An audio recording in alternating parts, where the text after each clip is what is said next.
Iya, ini yang tadi saya katakan pada para peserta, ada kompensasi yang kita semua udah tahu. Ya, termasuk kompensasi ini berlaku bagi mereka yang punya perjanjian kerja tapi belum berakhir sampai sekarang. Padahal PP-nya udah keluar. Jadi sebenarnya pekerja perempuan pun mendapatkan jumlah kompensasi sesuai dengan undang-undang.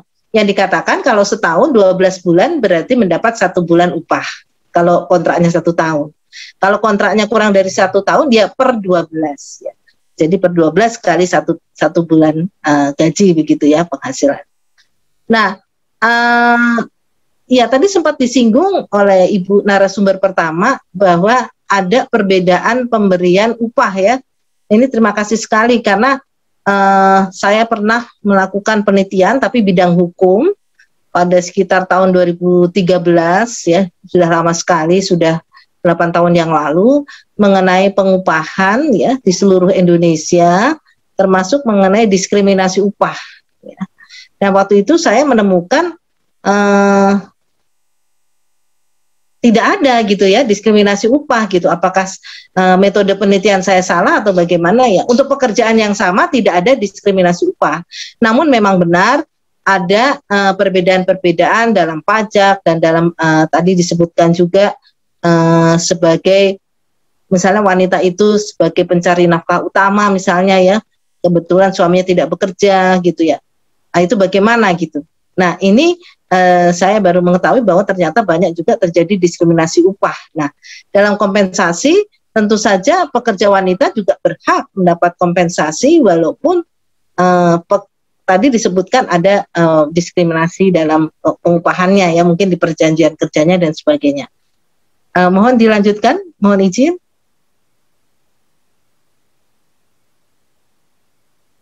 Iya, ini tadi saya sebutkan pemberian uang kompensasi tetap diberikan ya, walaupun dia perjanjiannya terjadi sebelum berlakunya PP nomor 35 tahun 2021 tetap diberikan ya. Jadi pada saat berlaku jelas diberikan perjanjian kerjanya harus menulis demikian, tetapi kalau belum sudah berlaku sebelum keluarnya PP tentu tetap pekerja perempuan mendapatkan haknya.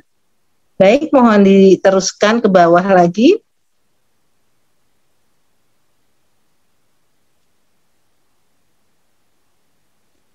Ya, ini ada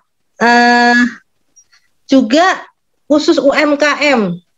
Kita semua tahu kalau UMKM boleh memberikan upah berbeda dengan ketentuan upah minimum dan sebagainya. Nah, bagaimana kalau perempuan bekerja di sektor UMKM yang kita tahu banyak sekali perempuan yang bekerja di UMKM.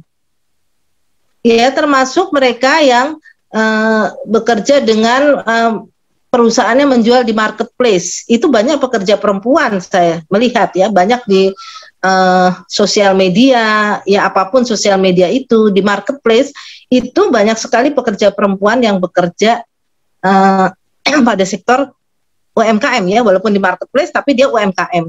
Nah itu dikatakan bahwa dalam UMKM kesepakatan mengenai hal apapun termasuk upah juga dibicarakan dengan pemberi kerja.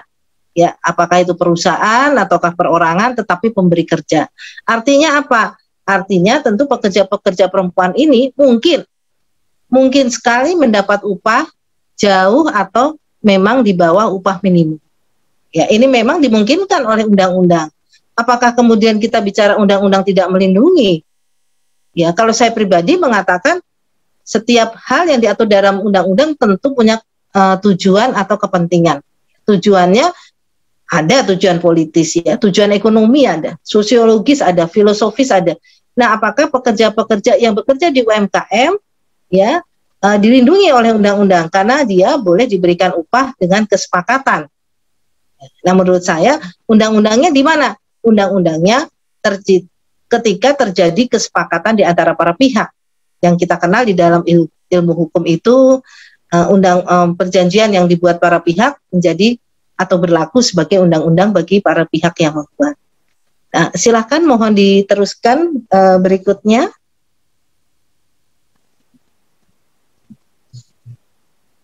Nah, ini tadi yang saya sampaikan bagaimana dengan pekerja rumahan wanita? Ya, kita tidak bisa mengatakan pekerja itu adalah pekerja formal, karena pekerja-pekerja yang tadi yang saya sebutkan itu dibawa pekerjaannya pulang ke rumah. Di satu sisi ini aman tadi, kalau dari dampak COVID mungkin bekerja di rumah lebih aman ya, karena pekerjaan juga diantar, nanti juga diambil dan sebagainya. Namun apakah pekerja-pekerja yang demikian bisa kita sebut dengan pekerja harian? Ya, karena memang bekerja kurang dari 21 hari kerja, atau tadi part time yang saya katakan. Nah, namun saya mengatakan itu sebenarnya tidak tergolong dalam pekerja formal. Jadi banyak sekali pekerja-pekerja wanita yang bekerja dibawakan pekerjaannya di rumah, dan dia disebut dengan pekerja rumahan wanita atau pekerja rumah wanita. Ini pekerja-pekerja ini sama sekali tidak dilindungi oleh hal-hal yang diatur dalam Undang-Undang Ketenagakerjaan. Jadi dia tidak ada BPJS, tidak ada jaminan-jaminan yang lain, tidak ada tunjangan-tunjangan yang lain. Dia cukup menerima apa yang dia kerjakan hari itu. Jadi termasuk dalam resiko kecelakaan kerja itu juga dia tidak mendapatkan gitu ya, karena memang dia tidak mengerjakannya di perusahaan ya. Pertama itu. Tapi kan kita belajar kalau kecelakaan kerja kan bukan hanya di tempat kerja misalnya. Iya, tapi secara umum pekerja rumahan memang tidak dilindungi oleh Undang-Undang Ketenagakerjaan, baik itu 13/2003 maupun 11/2020 sebagai pekerja formal yang ada di dalam Undang-Undang Ketenagakerjaan. Demikian juga pekerja rumahan ini tidak termasuk pekerja musiman ya. Kalau pekerja musiman jelas bekerja sesuai dengan pekerjaan pada saat atau musimnya. Atau tadi saya katakan tadi ada tambahan, pekerja musiman adalah pekerja tambahan. Pekerja wanita juga bisa bekerja musiman. Nah, kalau pekerja musiman ada perlindungannya, ada tunjangannya. Ya. Nah, karena dia termasuk juga di dalam pekerja yang bekerja PKWT nih, harian, paruh waktu atau part time, kemudian berdasarkan beban pekerjaan atau muatan pekerjaan BO, dan pekerja musiman ini semuanya ada perlindungannya. Tetapi kalau pekerja rumahan menurut saya tidak ada.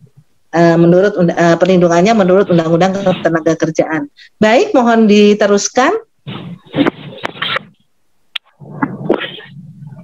Ya, tentu saja kita ketika bicara undang-undang yang baru, kita harus juga bicara tentang pekerja-pekerja wanita yang bekerja pada sektor alih daya.